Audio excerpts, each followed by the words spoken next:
Oke, teman-teman, kita lanjutkan untuk pembahasan. Jadi, saya langsung saja nanti memulai dari nomor 141 untuk keperawatan keluarga. Ada soal seperti ini.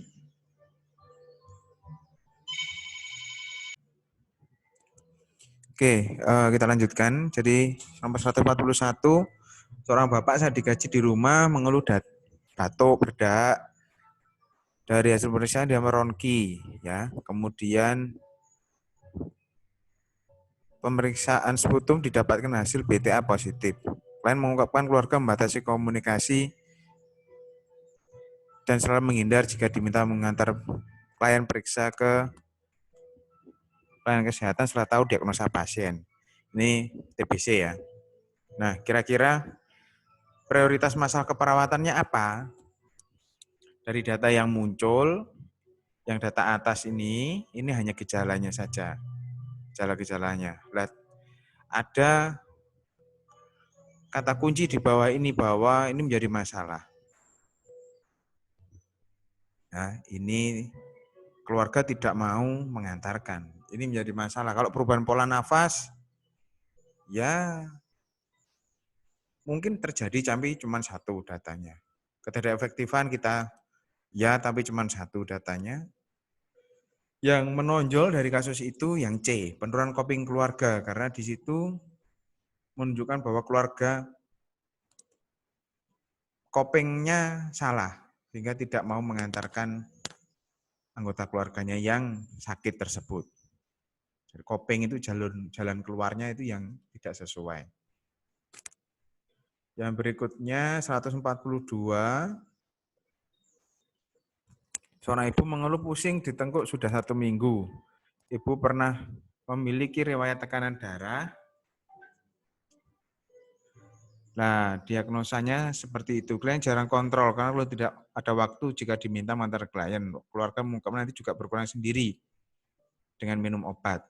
Apakah prioritasnya? Ini hampir sama dengan kasus yang tadi. Prioritas masalahnya sama, yaitu penurunan coping. Dengan situasi tersebut, keluarga belum memutuskan apa yang sesuai. Jadi pilihannya adalah yang A. Copingnya mengalami penurunan. Kalau coping tidak efektif ini sudah tampak perilakunya. Terus di keluarga tidak ada ya nih ya, risiko penyumbatan jantung tidak ada. 143, dari pendataan sebuah keluarga didapatkan masalah ketidakefektifan dalam penataran program terapeutik CVE. Keluarga putus asa dan tidak memeriksakan klien di mana-mana meskipun keluarga berekonomi menengah ke atas. Pelayanan kesehatan melalui intervensi dan memotivasi keluarga membawa klien ke pelayanan kesehatan. Apa sih tujuannya? Kata kuncinya ada di sini. Yang terakhir. Tujuan dalam melakukan memotivasi itu. Apa kira-kira tujuannya? Nah, dari situ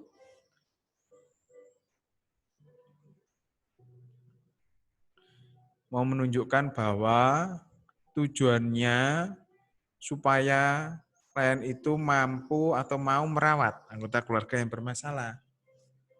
Atau keluarga mau mengambil keputusan, atau mau mengenal, atau memodifikasi yang D. Jadi ini berkaitan dengan kemampuan keluarga untuk menjalankan fungsinya.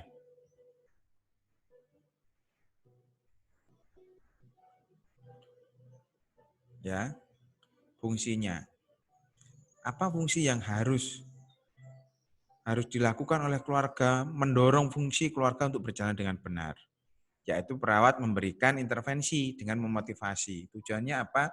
Supaya, ini tadi kata kuncinya, tidak memeriksakan kemana-mana. Supaya apa? Keluarga mampu memberikan keputusan yang tepat. Yang tepat itu artinya untuk kliennya. Kalau sudah sakit seperti itu, yang tepat seperti apa? Ya harus dibawa ke pelayanan kesehatan. Diputuskan secara tepat. Kemudian 144, dari pendataan sebuah keluarga ada yang menderita kanker payudara. Berdasarkan analisa dan masalah kesehatan keluarga tidak efektif. Keluarga tidak memberikan ke BPJS. Sudah mengurus BPJS, Keluarga tidak memberikan klien kemana-mana, sudah urus BPJS. Petugas melakukan intervensi dengan motivasi dan mendukung keluarga melakukan pelayanan kesehatan. Ini juga sama kasusnya dengan di atas. Ya, jadi keluarga tidak memeriksakan kemana-mana. Apakah itu keputusan yang tepat? Belum tepat. Apakah dia mengenal masalah? Sudah tahu ada masalah. Tapi belum mengambil keputusan yang tepat. Ya, jadi ini jadi kuncinya. Terus, apa bedanya Pak? Sering muncul pertanyaan, apa bedanya merawat, kalau situasinya seperti merawat itu ya kita memberikan langsung perawatan misalnya pengobatan, diet, dan lain-lain itu masuk perawatan. Ambil keputusan adalah apa yang harus dilakukan dengan benar. Itu arahnya ke situ. Ini sering muncul ya teman-teman, fungsi keluarga ini paling sering muncul, jadi tolong dipelajari dengan baik-baik. Kemudian yang berikutnya adalah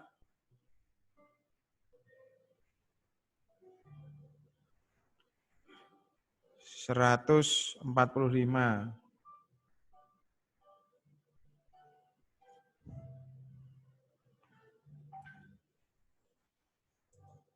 Seorang anak kurang gizi, mengeluh, sesak. Alah, bablasan. Menderita batuk pilek sejak pada keluarga hal biasa saja, nanti akan sembuh sendiri. Apakah cerita yang tepat dalam apakah kriteria yang tepat dalam skala menonjol masalah dari kasus di atas? Ini kriteria ini ketika teman-teman membuat prioritas itu loh. Ya. Apakah kriterianya masuk berat, segera ditangani, ada masalah tapi tidak perlu ditangani. Terus ini yang C adalah tidak dirasakan, sulit diatasi, potensial masalah rendah terjadi. Ini harus membaca karakteristik atau kriteria dalam penentuan skala prioritas masalah. Kalau berdasarkan kasus yang di sini, mereka tahu ada masalah, tetapi apakah segera ditangani? Tidak. Jadi 145 kuncinya adalah B. Bukan yang C ya, ada masalah tidak dirasakan, artinya mereka nggak ngerti itu ada masalah apa enggak. Tapi ini tahu, tapi nggak segera ditangani. 146, dari pendataan sebuah keluarga didapat masalah pusing. Karena menjadi petugas memberi intervensi dengan mengajarkan keluarga tentang teknik mengurangi nyeri kepala. Apakah tujuan dari tindakan petugas tersebut? Apa kira-kira mengurangi nyeri kepala? Mengajarkan teknik mengurangi nyeri kepala. Kalau mengajarkan ini sudah jelas ya. Bukan mengenal masalah pastinya. Juga bukan membuat keputusan. Kuncinya adalah C, melakukan perawatan. Ini fungsi keluarga kembali. 147, seorang anak 15 tahun, menderita bronkitis, sedang dalam proses pengobatan. Anak mengeluh batuk berdahak, respirasi 24. Masalah keperawatan yang ditemukan adalah manajemen kesehatan keluarga tidak efektif. Intervensi yang tepat dapat dilakukan apa kira-kira?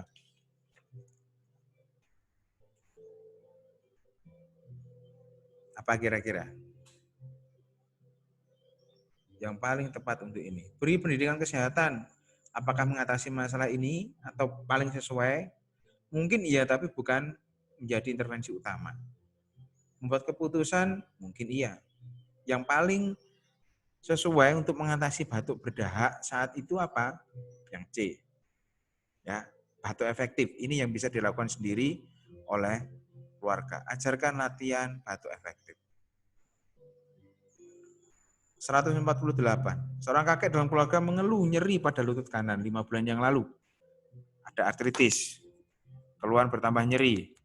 Tidak tahu tentang perawatan penyakit artritis dan tidak bawa berobat. Kakek dibiarkan melakukan aktivitas sehari tanpa batasan oleh keluarga. Lantai licin.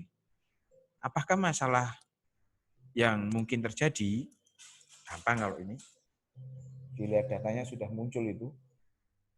Ya. Kira-kira apa?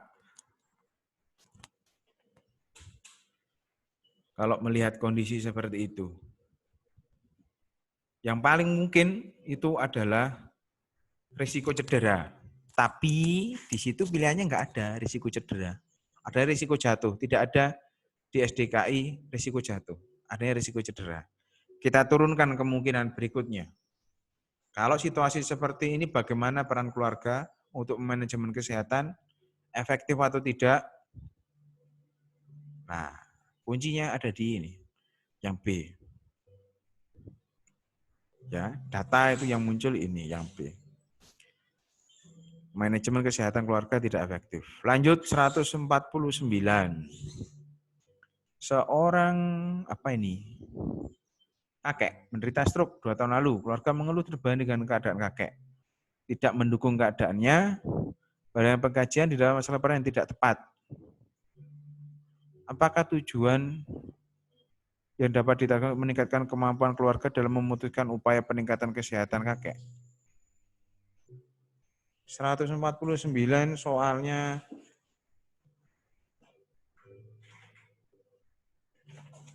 ini kita drop karena ada kalimat yang tidak tepat ini. Berdasarkan pengkajian didapatkan masalah perawatan yang tidak tepat. Ini kurang jelas. Ini kita drop 149, tidak perlu dibahas. 150, keluarga belum tahu kalian harus dibawa berobat kemana. Apakah intervensi yang tepat mencapai tujuan peningkatan kemampuan keluarga dalam memutuskan tindakan? Kira-kira apa? 149. 150.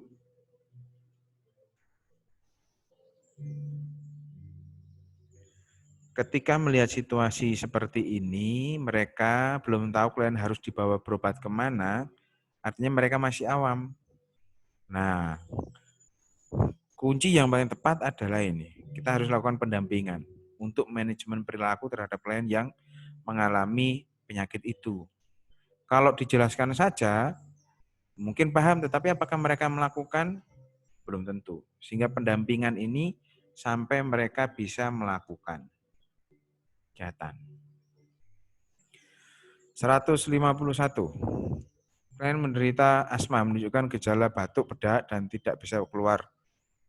Berdasarkan data, didapatkan masalah keperawatan, bersihan jalan nafas tidak efektif. Apakah intervensi yang tepat untuk tujuan dari petugas tersebut? 151.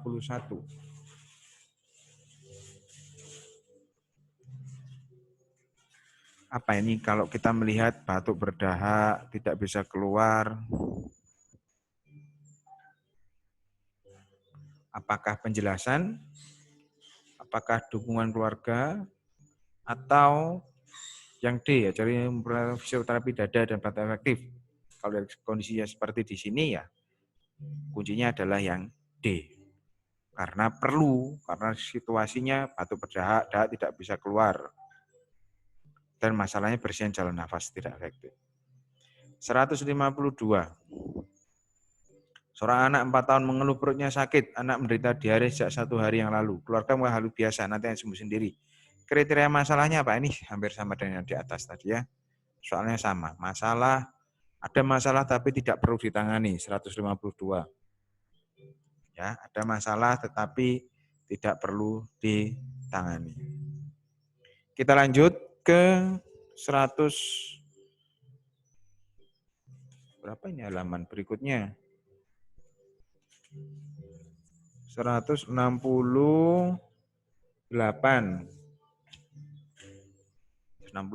Ya. Nah, ini. Seorang laki-laki berumur 37 tahun mengalami batuk sudah 3 minggu tidak sembuh-sembuh. Saat malam hari keringat dingin, badan panas. Belum melakukan upaya apa-apa mengalami penyakit kepala keluarga tersebut. Manakah tugas kesehatan yang belum dilakukan oleh keluarga itu? Situasinya itu ada orang yang batuk, tetapi belum melakukan apa-apa. Nah, belum berupaya apa-apa untuk mengatasi masalah penyakit itu. Ini mereka tidak tahu kalau itu bermasalah dari situasi seperti ini. Sehingga dari 5 fungsi keluarga itu yang paling tepat adalah yang A. Mereka tidak melakukan apa-apa. Tidak ada kalimat bahwa itu bermasalah. Keluarga menyatakan itu ada masalah, tetapi belum bisa mengambil keputusan karena mereka tidak tahu apa yang harus diperbuat, misalnya begitu. Itu nanti akan muncul keputusan. Tapi kalau situasi seperti ini dan keluarga biasa saja, artinya mereka tidak mengenal ada masalah. 169 sudah menjalani pengobatan 7 bulan dan tinggal bersama. Peran identifikasi masa keperawatan pada kasus tersebut adalah risiko infeksi terhadap anak balita yang tinggal di rumah tersebut. Apakah etiologinya kira-kira untuk kasus nomor 169 ini hampir sama dengan yang TO yang dulu, yang apa namanya, yang pertama dan kedua ada kasus seperti ini, seingat saya ya. Sehingga ada risiko itu akan menjadi sesuatu yang menularkan. Kira-kira apa etiologinya? Bisa jadi yang ini, peningkatan paparan organisme patogen di lingkungan. Etiologinya. Kemudian 170, seorang laki-laki usia 40 tahun tinggal di sebuah keluarga. Hipertensi 1 tahun yang lalu, dan lain-lain. Akan tetapi saat dikaji, laki-laki tersebut masih suka konsumsi jeroan sapi dan minum kopi. Intervensi apa yang sesuai untuk 170 kira-kira? Nah, pada kasus seperti ini kan tahapan intervensi, kalau kita ingat di metode komunikasi itu ada salah satunya untuk komunikasi dengan individu itu ada sifatnya yang bimbingan atau konseling. Itu diberikan ketika orang itu sebenarnya sudah mendapatkan penjelasan, tetapi belum bisa melakukan. Nah, situasinya sama seperti ini. Kita harus berikan bimbingan konseling terkait kebiasaan yang harus dilakukan. Kuncinya adalah yang E. 171. Ini berkaitan dengan tahap perkembangan keluarga. Kita harus ingat tahap perkembangan keluarga itu dihitung dari anak pertama, anak tertua yang lahir dan hidup. Dari situasi ini meskipun di anak kedua, anak pertama meninggal, anak kedua usianya 13 tahun. Kira-kira masuk usia apa? Remaja. Ya, kelompok usia remaja. Saya ulangi bahwa tahap perkembangan keluarga itu dihitung berdasarkan anak tertua itu umur berapa sekarang. Yang masih hidup, bukan yang sudah meninggal. 172. Tugas perkembangan lansia adalah menyesuaikan terhadap penurunan kekuatan fisik dan kesehatannya. Bentuk nyata dari pelaksanaan tugas perkembangan tersebut adalah apa? Kira-kira melaksanakan menyesuaikan terhadap penurunan kekuatan fisik dan kesehatan.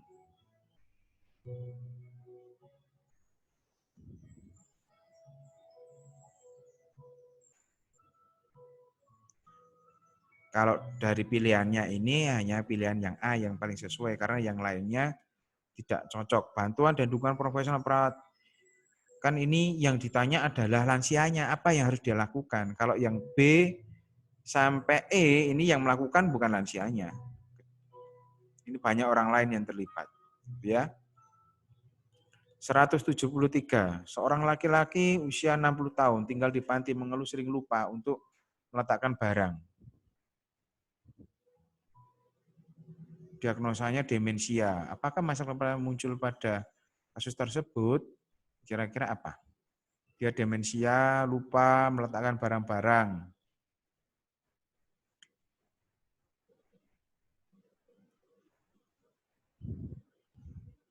Ini sebenarnya kalau di SDKI tidak ada ya. Ini rujukan pakai buku selain SDKI ini sepertinya. Sehingga akan muncul risiko harga diri rendah situasional. Sebenarnya di SDKI hanya muncul harga diri rendah situasional, itu yang ada. Jadi kuncinya sebenarnya yang C tanpa risiko. Kalau dilihat dari kasus yang sekilas data yang ada di sini.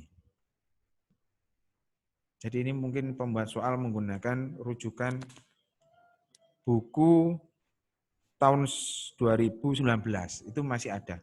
Risiko kegaduhan situasional. Kita lanjutkan 174, prinsip etik ini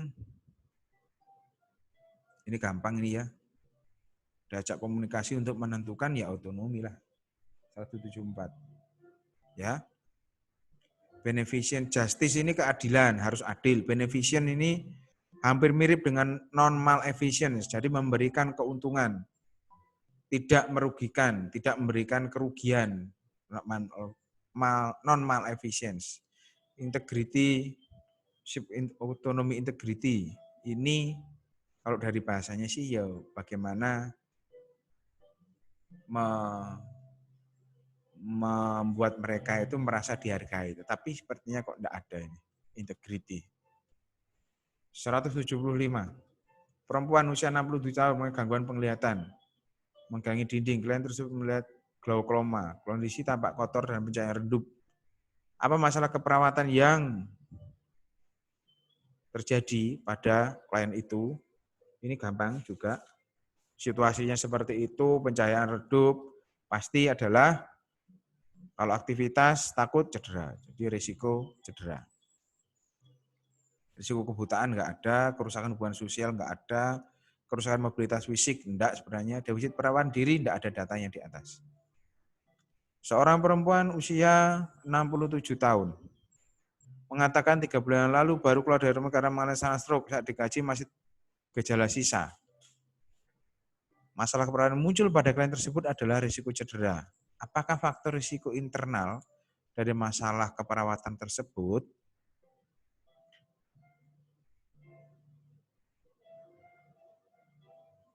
Nah, kalau dari SDKI itu dia ada pembagian faktor penyebab. Ini sebagai etiologinya.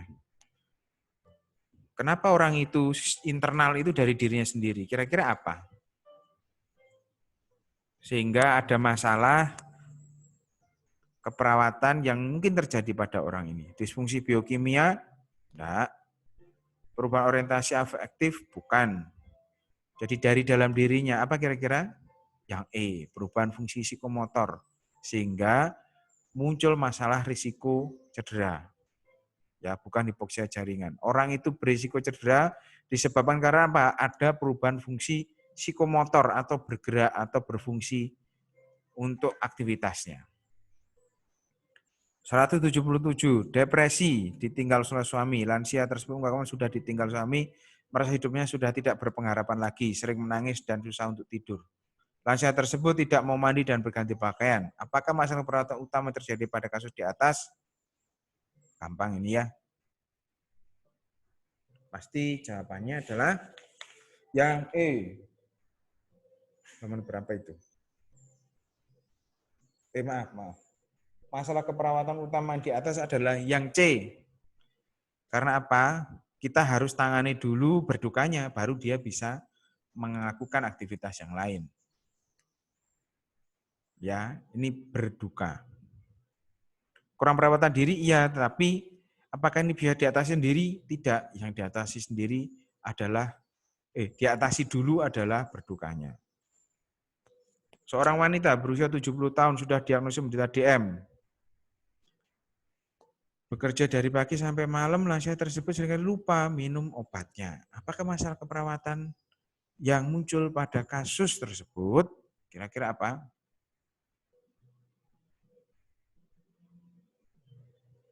Kira-kira apa? Kita harus bisa membedakan ya, pemeliharaan kesehatan dan manajemen kesehatan. Ini dibuka di SDKI. Ya. Ini kuncinya adalah pemeliharaan kesehatan tidak efektif. Jadi ini bagaimana orang tersebut karena faktor lupanya dia mengalami masalah ini. Nanti pada waktu pertemuan kita akan bahas lebih banyak. Untuk halaman nomor 178, apa bedanya? 179, seorang lansia saat dilakukan pengkajian dan mendata bahwa dia sering lupa. Hasil MMSI 14. Apabila dilakukan bersama untuk 4 klien mengalami kesulitan. Masalah keperawatan utama yang terjadi pada lansia tersebut apa kira-kira? Yang utama, masalah utama apa? Sering lupa. Kalau ngomong sering lupa ya pasti gangguan memori. Karena tidak ada data yang lain. Misalnya konsep diri, citra diri, tidak ada. Gangguan reseptor sensori ini sepertinya nggak ada di SDKI ya. Jadi karena memori, karena sering lupa, ya masalah utamanya adalah gangguan memori. Terakhir, lansia tinggal di panti saat dalam pengajian mengungkapkan badan letih, sehari tidur 4 jam dan sering terbangun kalau malam hari karena suara teman yang berisik. Apakah masalah keperawatan yang dialami klien tersebut? Masalah keperawatan ini pasti berkaitan dengan tidur. Ada kuantitas dan kualitas yang tidak terpenuhi.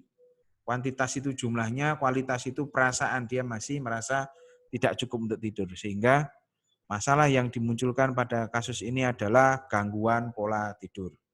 Oke, terima kasih teman-teman. Saat pertemuan nanti tolong bawa SDKI-nya untuk kita bahas tadi yang halaman nomor 178. Terima kasih dan selamat siang.